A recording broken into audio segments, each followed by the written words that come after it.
Hi, I'm Bill Baruch, president of Line Captial, and I'm here with our analyst, Jannis Meindl.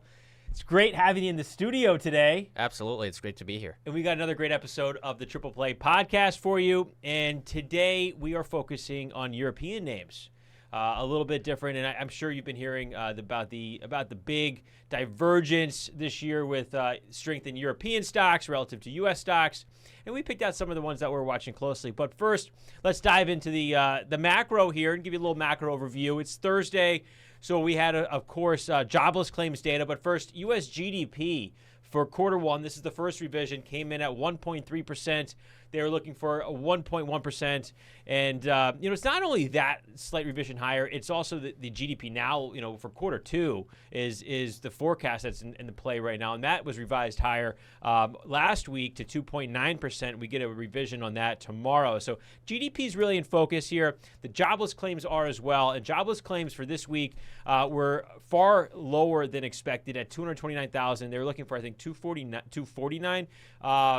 Additionally, it was last week was upwards at the 249 range, and that was revised to 229. So that's a 1-2 punch on jobless claims, stronger GDP, and then the PCE data, which is backward-looking PCE data from quarter one in the GDP report, came in at 5.0%. Now, this is inflation looking back to quarter one, but this was a revised higher from 4.4 on that first revision. They're looking at 4.9. So this is just a lot of strong data, getting the U.S. dollar going higher, and then it kind of leads into tomorrow's big core PCE. And core PCE is the Fed's preferred inflation indicator, looking at 0.3 month-over-month jump there.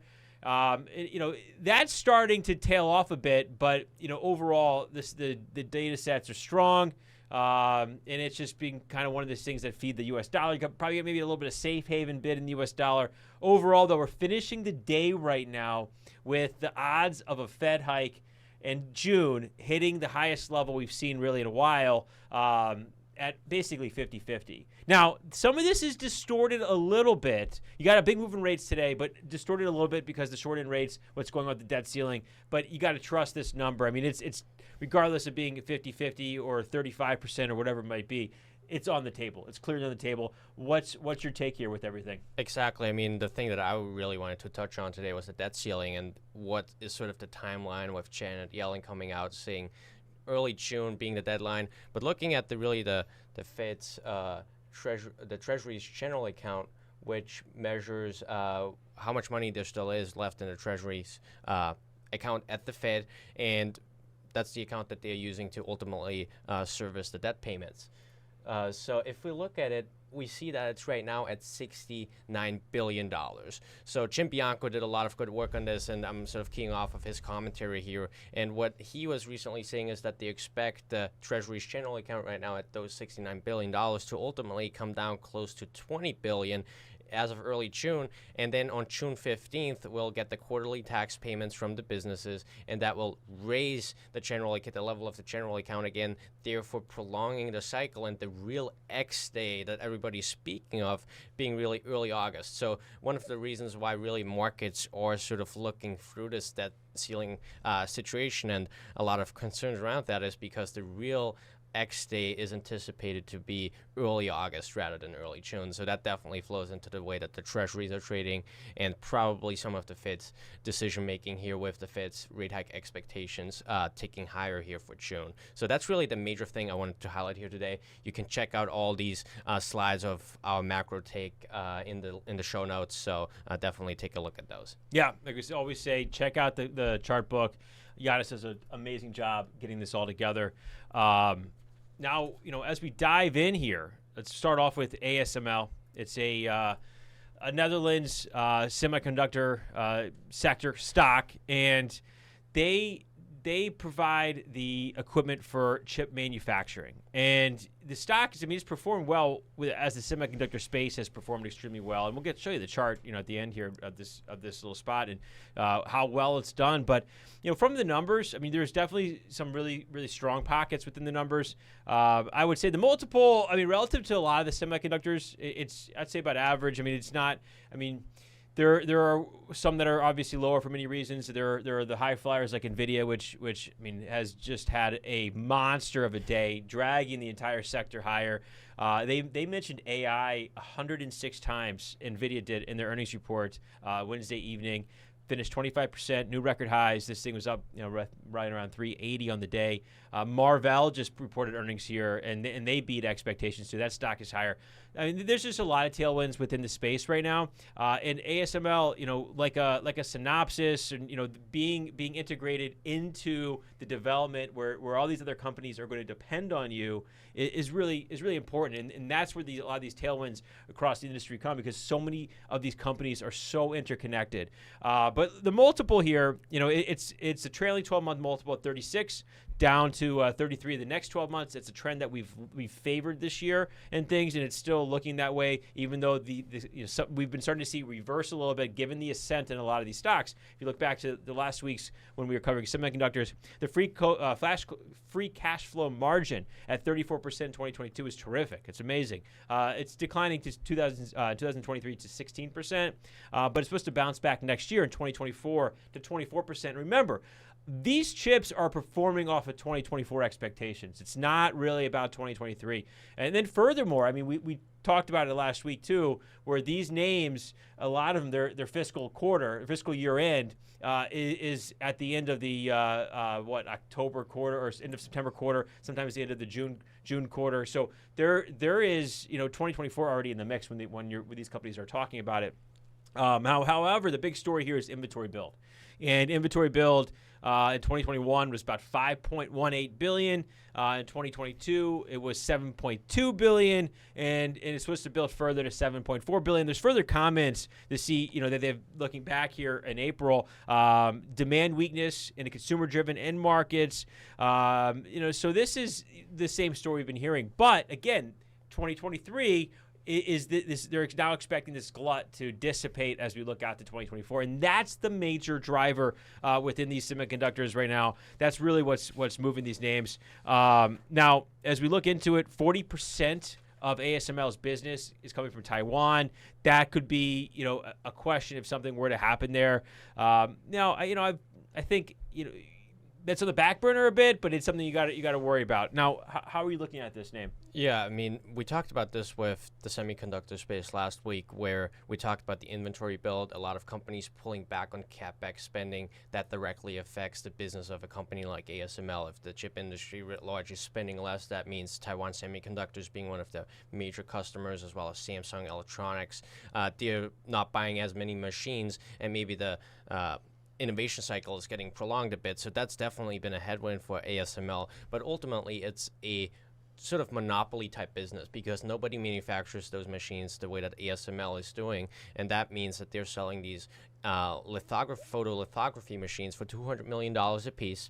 They're flying those machines from the Netherlands to Taiwan with 4 Boeing 747 jets, and then they have engineers on the ground training the TSMC staff or Samsung staff on the ground for about a year or two in order to operate these really expensive and complex machines. So they have a monopoly type position in what they're doing, and that ultimately protects their cash flows in the future. There's a tremendous moat around the business. So that's definitely a positive. Ultimately, you spoke about the inventory build, so it is somewhat cyclical, although less so than, for instance, the Western Digital that we talked about last week, where there's a whole lot more cyclicality because you just need the machines and there's no real option out of it. So if we look at a whole lot of the projections here, you can see on the screen that till 2024, revenues are set to go up by 65%, by 104% from 2022 levels to 2027. So there are stable projections. Bill, you spoke about the margins. Those have come in along with the inventory cycle and less spending on CapEx and less spending on the ASML machines. Ultimately, if you look at 2022 levels of free cash flow margins and cash from operations as a percentage of revenue, we see that we're headed back towards trend if you look at 2025, 2026 levels. So of course, this is cyclical, as all chips are.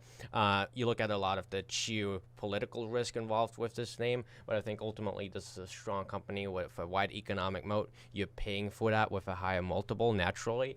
But yeah, it's definitely one to keep on our minds as we look at the semiconductor cycle writ large. Yeah, I'm with you. And take a look at this chart here before we finish off. I mean, it's you see here this ascent. Again, look at the chart book, and you look into this a little deeper. But big ascent here in recent this year, coming off that low when into October last year, whatever. All the stocks were falling out of bed. Everybody's capitulating. But it's been the leading sector. Now we're at a pivotal level. I mean, this is where Consolidate before the sort of gasp up in 2021, and it's where it broke down and had a gasp for air in 2022. So pivotal level here. We'll kind of see how things develop and where this finishes this week, where some of these tailwinds from this week just broadly in the sector take it. If we can get above here, I think that's a really good news. Get above, say, 720 or so, kind of clear that area. But one headwind, I mean, just from a macro perspective, will be the U.S. dollar. The U.S. dollar continues to rise. I mean, not just here in the U.S., but rates are rising. What does that do to tech? So those are something to keep an eye on too. As rates rise, dollar feeds on itself, and they just become a pair. But a lot of this could be the debt ceiling, and we'll have to see how things shake out in the next 2 weeks. So definitely a name to keep an eye on, and just. Remember, a lot of the story this year was a lot of money is going to be flowing into the European names outside the U.S., emerging market names, and that really brings us to our next name too, like a Siemens. Siemens is an absolute leader, industrial leader, German company, and the question is how has this divergence from U.S. stocks and European stocks? How much has already taken place? How much is there maybe a reversion to the mean a little bit here? And that's what you want to keep in mind before chasing some of these names. And these are all names we're talking about them because they are on our radar. We don't own them right now, but they are on our radar. Next 12-month multiple for Siemens is 15. Really nice there from an industrial standpoint. It's definitely cheaper in within its space on several metrics, and it's down from the trailing 12-month of 20.7. Now, free cash flow margin at 12% is declining. It's the trend we've been seeing, free cash flow margin declining in 2023. But then again, recovering in 2024. I think that's a great sign too. And you got revenue expected to slow. That's been a trend broadly within the space too. So, as we kind of dive in and we look at some of this, the digital industry software side of their business covers 27% of the revenue. And that's really what you want to look at there. That pocket. Yep.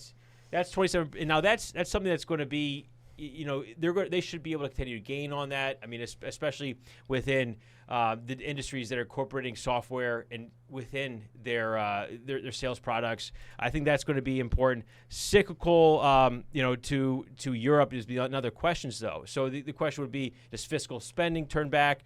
Does European growth turn down? German GDP today was a surprise contraction. I think it was down 0.2 or 0.3. It was contracted 0.3 quarter over quarter. So if you start to see the economy slow, it's going to weigh on these cyclical names, like an industrial name specifically, like Siemens. So keep that in mind. What are you looking at for this? Absolutely. I mean, the tie to the fiscal spending is really key here with this name, and many European industrials, if you have a contraction in Europe, and that's really been the tailwind for a lot of these stocks, as you have had natural gas prices come down, and really a lot of hopes that industrial production, manufacturing is ultimately going to pick back up. So you have had that tailwind along with what you mentioned, which is money flows from U.S. names and probably out of U.S. tech somewhat last year back into these European stocks. I think it was about $40 billion into global stocks as of the end of March.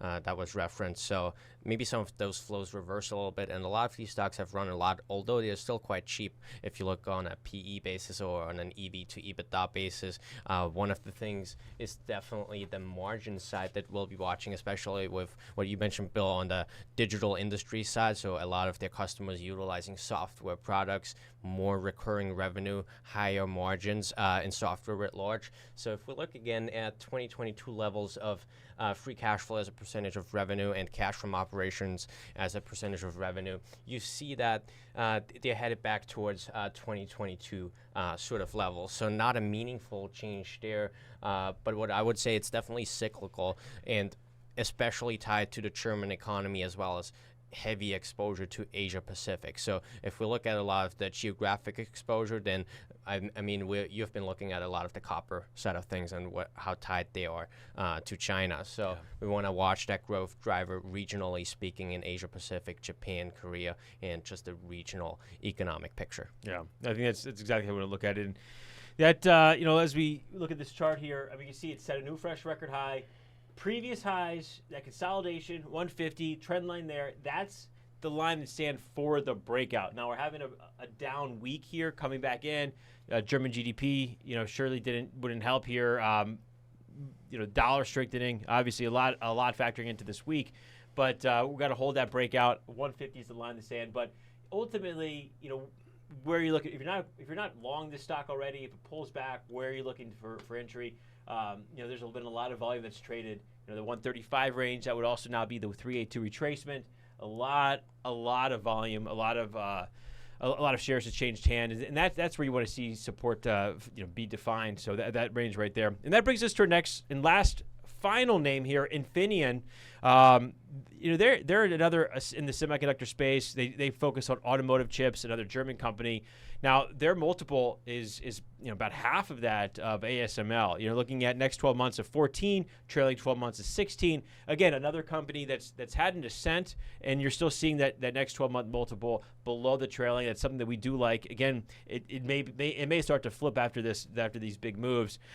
Free cash flow margin 12%, expected to decline. That's the trend in 2023. Declined to 7%, but then bounce back in 2024. Again, that's where a lot of these stocks are being focused on. What are they going to do for you next year? And revenue growth slowing too, along with that trend, 29% year over year to 14% in 2023. Slowing further though in 2024. So that's something to keep an eye on. 29% of their revenue does come from China.